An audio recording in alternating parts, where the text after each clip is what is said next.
भाषण दें। जोरदार तालियों से स्वागत करेंगे दिल्ली की मुख्यमंत्री महोदया श्रीमती रेखा गुप्ता मैम का। जोरदार तालियों से स्वागत।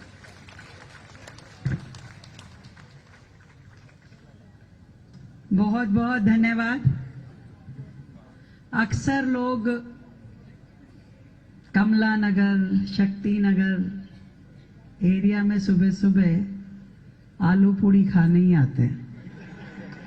मुझे आपने आयुष्मान केंद्र के उद्घाटन के लिए बुलाया। नहीं, मैंने पूछा, मैं आते ही देखो मैं मुख्यमंत्री हूँ, मेरे पास पूरी पहले रिपोर्ट आ जाती है। मैं कहा खाने का इंतजाम क्या किया? कह रहे कुछ नहीं जी, चाय पकौड़े हैं। तो ये 10 करोड़ की बात जो कह रहे हैं फंड की, मुश्किल लग रहा है मुझे। नहीं मतलब कमला नगर में आने के बाद भी अगर आप गोलगप्पे नहीं खिलाओ, यहाँ की स्पेशलिटीज नहीं खिलाओ। हम कॉलेज में होते थे तो सारा दिन इन्हीं गलियों में घूमते थे।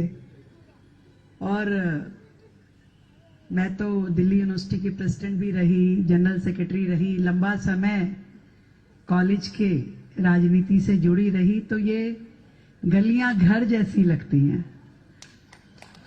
और आज सच में लग रहा है कि मेरा परिवार यहां बैठा है। और ये 10 महीने का जो आपके वोट की ताकत से चुनी हुई आप सबकी अपनी सरकार, इस 10 महीने के कार्यकाल में हमने कोशिश की कि दिल्ली की सूरत बदलनी चाहिए।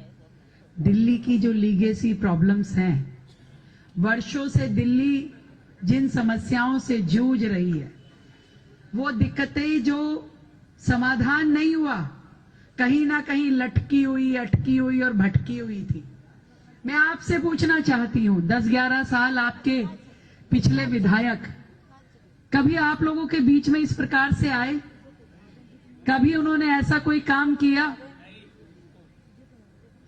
इतने वर्षों से मैं जितनी बार इस क्षेत्र से निकलती हूं, टूटी हुई सड़कों के अलावा कुछ नजर नहीं आया। सालों से, इतने साल, 10-11 साल सरकार में रहने के बाद, और उससे पहले भी कांग्रेस की सरकार जब थी, मतलब 15 साल वाली कांग्रेस की सरकार और 11 साल वाली आम आदमी पार्टी की सरकार, दोनों ने, आप अपने आसपास भी नजर उठा करके देखेंगे तो आपको ध्यान आएगा कि कुछ नहीं किया। वर्षों से इसी स्थिति में हम रहते हैं, इन्हीं समस्याओं से जूझ रहे हैं। आज भी आधी दिल्ली, सुन के हैरानी होती है कि आज भी आधी दिल्ली में सीवर की लाइनें नहीं है, पानी की पाइपलाइंस नहीं है। आज भी दिल्ली का एक बहुत बड़ा हिस्सा टैंकर्स की सप्लाई पे ही जीवित है। पानी सीधा नल से नहीं आता। देश की राजधानी में 27 साल बाद भारतीय जनता पार्टी की सरकार दिल्ली में आई है, और उसके बाद से ही हमने कैसे दिल्ली की इन समस्याओं के समाधान मिले। मॉडल टाउन विधानसभा तो आधा टाइम पानी में डूबी रहती थी। लोग बारिश के आने से एंजॉय करते होंगे, और यहां इस क्षेत्र में लोगों को चिंता हो जाती थी कि भाई बारिश आएगी तो जल भराव होगा। पहली बार दिल्ली में 6 महीने पहले से ही डिसिल्टिंग का काम शुरू किया गया ताकि पानी रुके नहीं। और इसमें भी बता दूं कि ये जितनी नाली नाले बने हुए हैं दिल्ली शहर में, ये सभी 1973 के मास्टर प्लान के हिसाब से है।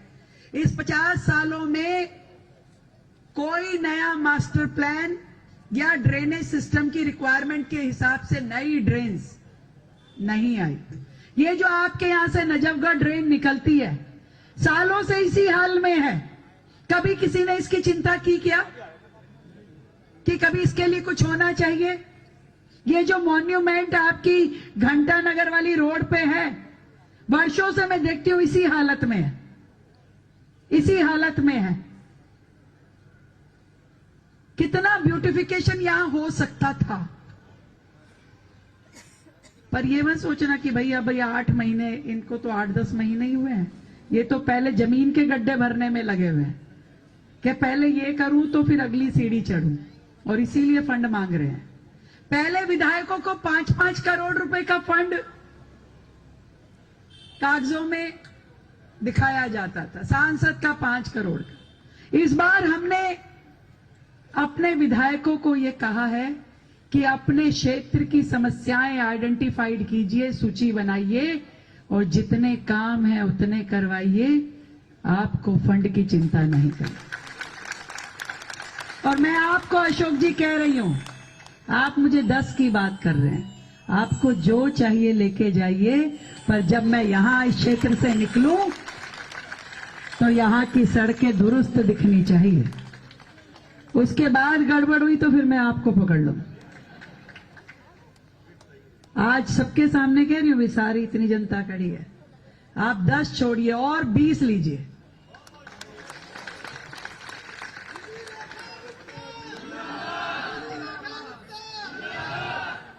और ये स्कीम एक हफ्ते के अंदर अंदर फाइल बनवा के ले आओ। अरे लगा दूं ना, फिर ब्रैकेट तो क्लोज करूं, फिर पता चला अगले 6 महीने तक तो जल्दी काम करवाना है इनका। तो तुरंत एस्टीमेट बनवाइए, जो सड़कें आपको लगता है कि रीडेवलपमेंट करनी है, और विशेष रूप से ये घंटा घर से लेके और ये जो आपकी आजादपुर तक रोड जा रही है, इसका तो जीर्णोद्धार करवाना है, वॉल टू वॉल। पीडब्ल्यूडी की होगी है, मेट्रो भी कर रही है, मेट्रो के साथ में आप एक बार कोऑर्डिनेशन कर लीजिए। जो आपका काम है, मेट्रो को भी मैंने बोला इसको स्पीड अप करने के लिए, और पूरे तरीके से इस रोड का जीर्णोद्धार होना चाहिए, वॉल टू वॉल कारपेटिंग, बीच में इतना हिस्सा भी धूल मिट्टी के लिए छोड़ना नहीं है, वॉल टू वॉल कारपेटिंग, और दोनों साइड पे उसके फुटपाथ और उसके लाइटें, इसको, और वो जो बीच का मॉन्यूमेंट है उसके ब्यूटिफिकेशन का भी प्रपोजल बनाइए, उसको बहुत खूबसूरत बनाइए। वो जिस तरीके से जमीन में धंसा हुआ है उसको पूरा एएसआई से बातचीत करते हुए उसका बहुत सुंदर मॉन्यूमेंट होना चाहिए, ताकि आपकी पूरी विधानसभा का वो आइकॉन बन जाए। ऐसा डिजाइन बनवाइए, तो उसको आप अपनी विधानसभा का दरवाजा बना दो बस, कि वहां से कोई गुजरे तो पता चले कि बस आ गए। तो ये मेरी ओर से पूरा आपको आग्रह है कि आप अपने क्षेत्र को, ये एक हमारा ऐतिहासिक नगर है, बहुत पुरानी कॉलोनीज है ये, बहुत पुरानी, और बड़ी पुराने परिवार यहां रहते हैं। इसको ठीक से पूरा सुंदर, और इसका ब्यूटिफिकेशन, ग्रीनरी, ये पीछे का एरिया, आगे का एरिया, हिंदूराव के आसपास का पूरा एरिया, ये सारा सुंदर होना चाहिए। मैंने फॉरेस्ट वालों से भी कहा है, जो पीछे रिज रोड है, आपकी विधानसभा में नहीं होगी वो, हाँ, तो तिमारपुर में, ये सब जुड़ता हुआ एरिया है, पर इसको आप इकट्ठा मिलके प्लान कीजिए। और आज जिस आरोग्य मंदिर का उद्घाटन करने के लिए हम लोग यहां आए हैं, वर्षों तक पिछली सरकारों ने एक मॉडल प्रस्तुत किया मोहल्ला क्लिनिक का। कितने लोग मोहल्ला क्लिनिक में जाकर के देखे हैं भाई? केवल अपने प्रचार का अड्डा, बड़े बड़े हॉल, सड़क किनारे पोटा केबिन लगा दिए, बड़ी बड़ी फोटो अपनी लगा दी। बड़ी बड़ी फोटो के पीछे काम छोटा छोटा, कोई काम नहीं, दवाई वहां नहीं, डॉक्टर वहां नहीं, स्टाफ वहां नहीं, जो जरूरत है वो चीज वहां नहीं। आज आरोग्य मंदिर के अंदर जाकर के देखिए, हर एक आरोग्य मंदिर आपका प्राइमरी हॉस्पिटल है। जिन छोटी छोटी समस्याओं के लिए आप कभी हिंदूराव भेजिए, कभी कोई और बड़ा हॉस्पिटल भेजिए, जरूरत नहीं है। ये आपका प्राइमरी हॉस्पिटल है, जहां बैंडेज, दवाई, टीकाकरण, फैमिली प्लानिंग, सारी तरीके की प्राइमरी हेल्थ केयर आरोग्य मंदिरों में है। और फोटो वोटो नहीं है भैया, जाके देख आइए, दिल्ली में 1200 खुल रहे हैं। ये सब जनता का पैसा, जनता को समर्पित, जो सुविधाएं एक्चुअल में चाहिए। क्योंकि दिल्ली में बड़े हॉस्पिटल्स में इतना प्रेशर रहता है कि जो छोटी मोटी आपकी कॉलोनी के बीच की रिक्वायरमेंट है, जो तुरंत चोट लगी तुरंत चले गए, तुरंत हेल्थ केयर मिल गई, कोई भी समस्या है, वो यहाँ पे permanent doctor, permanent staff, permanent health care यहाँ पे आपको मिलेगी। और एक दो नहीं, चार तो केवल अभी तक आपकी विधानसभा में खुल गए हैं।